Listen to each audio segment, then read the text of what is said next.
coronavirus deaths and infections. Let's get the latest on how China is coping currently with the deadly virus. We go live now to a reporter in Wuhan City, Tianyuan, who's a journalist with CGTN. San, good morning and thank you very much for your time there this morning.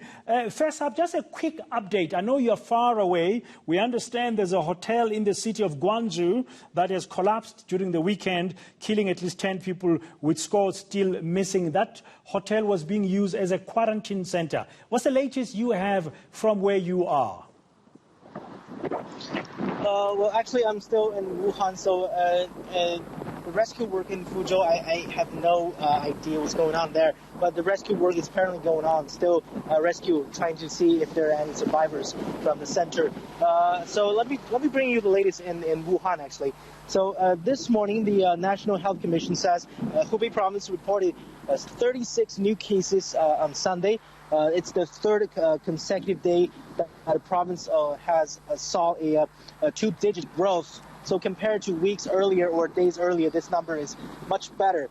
Actually, the situation overall, both nationwide and in Hubei province, which is the worst hit area in China, is moving toward a positive direction.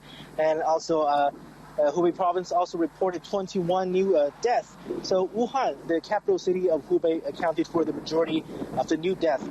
Right now, there were 80,000 confirmed cases cumulated nationwide, and 58,000 people have recovered and discharged from hospitals, and 3,000 people were killed by this illness. As the recovery rate goes up, the city of Wuhan actually is suspending its operation of its temporary hospitals built to receive and treat coronavirus patients with mild symptoms, actually. So far, 11 of the 14 temporary hospitals built in the city have suspended operation, and the rest are expected to suspend by tomorrow. And there are only 100 patients now receiving treatment in the temporary hospitals. Now, I've been into several temporary hospital like these. It's amazing how they can build the entire hospital from scratch, well, overnight, actually. So it's amazing. And now they have finished their missions, and now they're getting disinfected.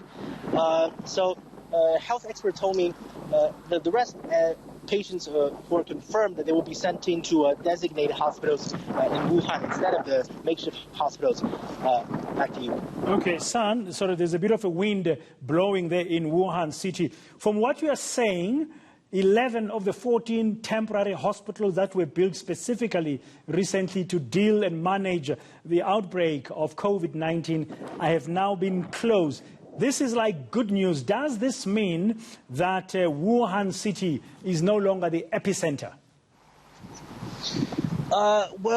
Actually, the fight against the coronavirus is not over yet, and Wuhan still remains the worst hit city. Outside of Hubei, there's zero infections for 2 days, but the Hubei and Wuhan still remains to be the worst hit area. So the fight is not over, and we should not get too overly excited or optimistic about the situation. And now the work remains to receive and treat more patients. Actually, treat more patients, that's the priority right now. And Wuhan is still under lockdown.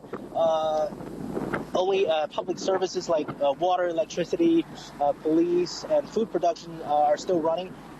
So far, we haven't heard of any latest notifications from local authorities that the city will lift its travel restriction that's been going on for over 40 days. But in other areas in Hubei, where the risks are lower, 3 counties have announced that they will get their traffic and production back to normal and back to its feet. So that's good news. Back to you. Now, good news indeed. 36 new cases reported yesterday. That was only in Wuhan. Just to clarify. 21 new deaths, and I can't remember the exact number, but it's less than 20 cases reported in Wuhan. So Wuhan remains the major battlefield against the coronavirus. Now I can see that it's still under lockdown from the visuals that are coming to you. You're standing on a pretty much empty road there, and it looks like it's a big highway. Oh, well, yes, this is one of the major avenues in downtown Wuhan. And as you can see, the street is quite empty. But for a big city, for a city of 10 million people like Wuhan, this shouldn't be like this. But as I said earlier, Wuhan is still under lockdown to curb the virus from spreading. So the city of Wuhan and its people have made huge sacrifices to curb the virus from spreading. And many residents say they understand the decision and they want to cooperate with the government. But some of them, well, staying in the city for 40 days isn't easy. And it wasn't an easy decision to make at first in the beginning for the government as well. So the people and the government are coping with the disease, with the epidemic, and they're fighting this war together. Okay, thank you very much. That's CGTN reporter in Wuhan City in China, Sun Tianyuan. Thank you very much for that latest update. Remains Wuhan City, as you can see there, pretty much one of the big roads, downtown Wuhan City, still pretty much empty. Very little movement there. Still under lockdown, though the number of cases that are being found there have gone down. It still remains a main area of concern in China.